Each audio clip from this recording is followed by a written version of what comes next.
اللہ کے رسول علیہ السلام حج سے واپس تشریف لے گئے۔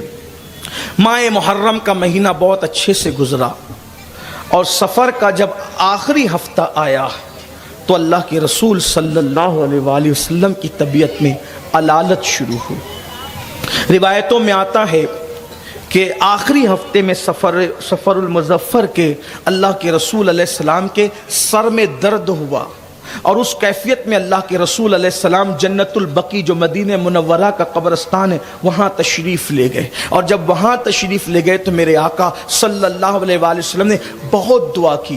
ساتھ جانے والے صحابی کہتے ہیں حضور نے اتنی دعا کی، اتنی دعا کی، اتنی دعا کی، اتنی دیر تک ان کے لیے، بقیع والوں کے لیے دعا کی۔ وہ صحابی کہتے ہیں میں تمنا کر رہا تھا کہ میں بھی اس میں دفن ہوتا تاکہ حضور کی دعا میں میرا بھی حصہ ہوتا۔ اتنی دیر تک دعا فرمائی، اور جب درمیان میں یوں بھی ہوا کہ جب آیہ کریمہ نازل ہوئی الیوم اکملت لکم دینکم واتممت علیکم نعمتی وردیت لکم الاسلام دینا، اللہ پاک فرماتا ہے محبوب ہم نے تمہارے لیے تمہارا دین مکمل کر دیا، اور اللہ دین اسلام دے کر تم سے راضی ہو گیا۔ اللہ کے رسول علیہ السلام پہ جب یہ آیت نازل ہوئی تو اللہ کے حبیب علیہ الصلاۃ والتسلیم نے صحابہ سے فرمایا لوگو، اللہ نے اپنے ایک بندے کو یہ اختیار دیا، اللہ نے اپنے بندے کو یہ اختیار دیا، چاہے وہ زمین پر رہے چاہے وہ رفیق اعلیٰ سے ملاقات کرے۔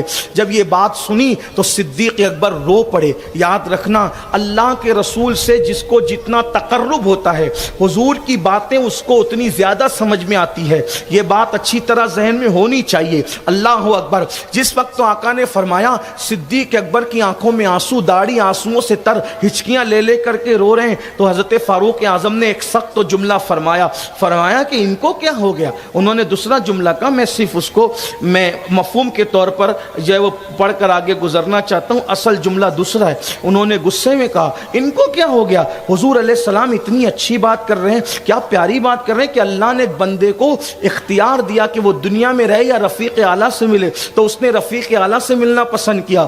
فاروق اعظم نے جب کہا تو صدیق اکبر نے کہا عمر، جس کو موت و حیات کا اختیار ملے وہ اللہ کے رسول کے سوا اور کون ہو سکتا ہے؟ محبوب کبریا کے سوا اور کون ہو سکتا ہے؟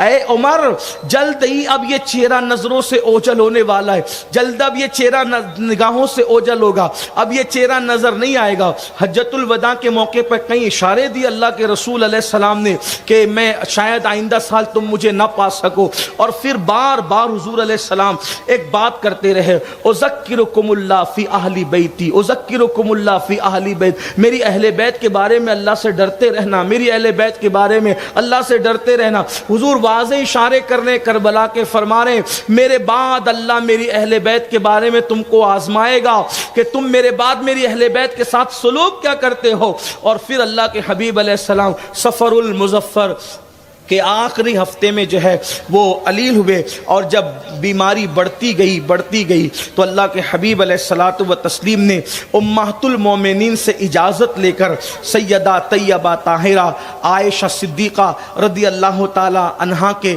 حجرے میں قیام فرمانا گوارا کیا۔ اللہ اکبر۔ پھر آقا کریم صلی اللہ علیہ وآلہ وسلم حجرے رسول میں رہے، تقریباً 15 دن یا 16 دن تسلسل کے ساتھ اللہ کے رسول پر جو ہے وہ بیماری رہی اور مرض وصال میں رہے۔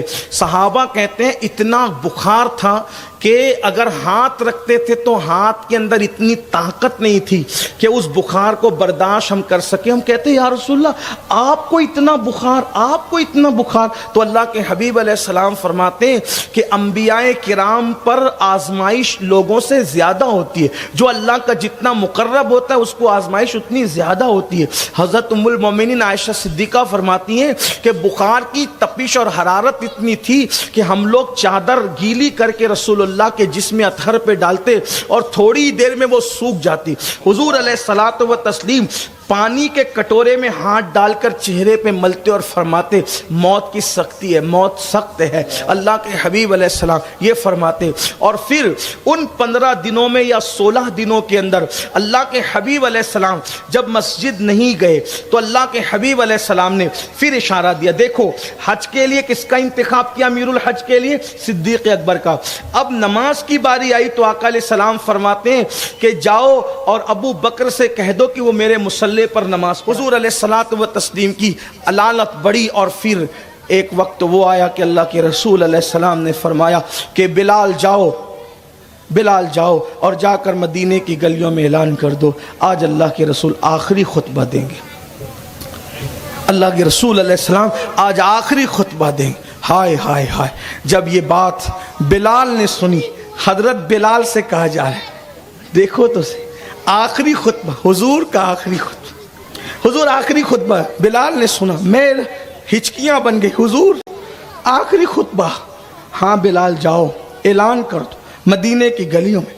جس نے سنا اپنے بیگانے نے رو پڑے، لوگ دل پکڑ لیے، کام چھوڑ کے مسجد میں آئے۔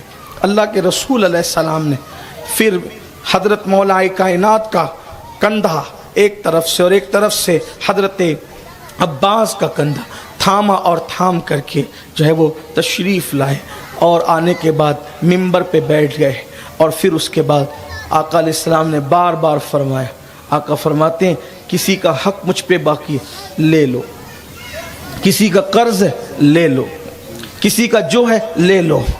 میں اللہ کے یہاں اس حالت میں جانا چاہتا ہوں کہ کسی کا کوئی بوجھ مجھ پر نہ، یہاں دینا آسان وہاں دینا مشکل۔ بہت بار بار واسطے دیے، ایک صاحب کھڑے ہوئے، عرض کی یا رسول اللہ صلی اللہ علیہ وسلم 4 درہم میرے قرض نکلتے ہیں آپ پر۔ اگر میں بولنا نہیں چاہتا تھا، لیکن چونکہ آقا علیہ السلام میرے آقا، آپ نے بار بار کہا اور قسم دے کر کہا میرے 4، آقا فرماتے ہیں یاد ہے وہ 4 درہم کائے کے تھے؟ عرض کی یا رسول اللہ ایک سائل اور بھکاری آیا تھا اور آپ نے فرمایا تھا اس وقت میرے پاس نہیں ہے، بظاہر تم دے دو ہم تمہیں لوٹا دیں گے، اور پھر میں نے حضور طلب نہیں کیا۔ اللہ کے رسول علیہ السلام نے فرمایا ٹھیک ہے، حضرت عباس نے جو ہے وہ رقم ادا فرما دی، یہ لو۔ پھر پوچھا اور کسی کا کچھ ہے، اور کسی کا کچھ ہے، کسی کا کچھ نہ تھا۔ پھر میرے آقا نے فرمایا اے میرے صحابہ بتاؤ اللہ نے مجھے جو دین لے کر کے بھیجا تھا کیا وہ دین کا پورا پیغام میں پہنچا چکا؟ میں نے پورا دین پہنچا دیا، میں نے کوئی کوتاہی تو نہیں کی؟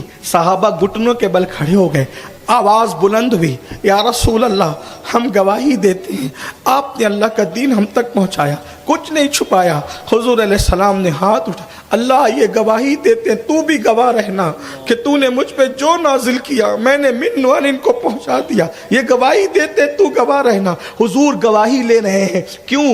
اے لوگو دین میں نے تم تک پہنچایا، جیسا کہ مجھے اللہ نے دیا میں نے تم تک پہنچایا۔ اب مطلب کیا؟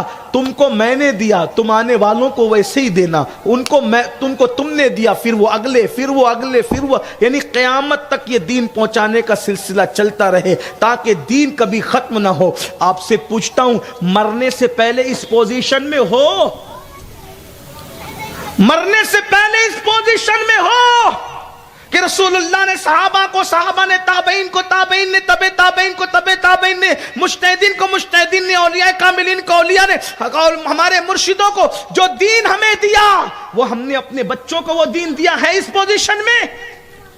کتنے باپ ہیں جو یہ کہہ سکتے ہیں کہ میرے بیٹے کو 5 کلمے میں نے سکھائے، ایمان مجمل ایمان مفصل میں نے سکھائے، نماز پڑھنا میں نے سکھایا، وضو کرنا میں نے سکھایا، عقائد میں نے سکھائے، فرض علوم میں نے سکھایا۔ شریعت میں ہے کتنے لوگ حضور علیہ السلام یہ ذمہ داری کا احساس دلا رہے ہیں، اے اللہ یہ گواہی دیتے تو بھی گواہ ہو جا میں نے دین فگاں بلند بھی۔ صحابہ تڑپ تڑپ کے اب یہ چہرہ نظر نہیں آئے گا، آخری خطبہ ہوا، اور پھر اللہ کے رسول علیہ السلام صحابہ کرام میں مولا کائنات اور جناب فضل کا سہارا لے کر پھر واپس تشریف لے گئے بظاہر، اور اللہ کے حبیب علیہ السلام کی بیماری میں اضافہ ہوا۔ ام المومنین سیدہ عائشہ صدیقہ فرماتی ہیں کہ حضور علیہ السلام کا سر انور میری گود میں تھا، میں تکیے سے ٹیک لگا کر کے بیٹھی ہوئی تھی۔ اللہ کے رسول علیہ السلام کے پاس شہزادگان حسنین کریمین موجود تھے، آنکھوں سے آنسو جاری تھے۔ حضور شہزادوں کو دیکھتے روتے، سیدہ کو دیکھتے روتے، سیدہ حضور کو دیکھ کر کے روتی۔ آقا علیہ السلام نے کان میں کچھ کہا، سیدہ رو پڑی، اس کے بعد کچھ کہا، سیدہ مسکرا پڑی۔ ام المومنین سیدہ عائشہ صدیقہ نے پوچھا فاطمہ اتنی جلدی غمگین ہو کے اتنی جلدی خوش ہوتے میں نے تمہیں کبھی نہیں دیکھا ہے، بتاؤ حضور نے کیا کہا؟ فرمایا بابا کا راز کبھی نہ بتاؤں گی جب تک کہ یہ راز خود افشا نہ ہو جائے تو آقا علیہ السلام کے وصال کے بعد کا اب تو بتا دو جو میرا تم پر حق ہے. تو عرض کیا کہ آقا نے کہا تھا میں دنیا سے جا رہا ہوں, اب میں اس دنیا میں ظاہری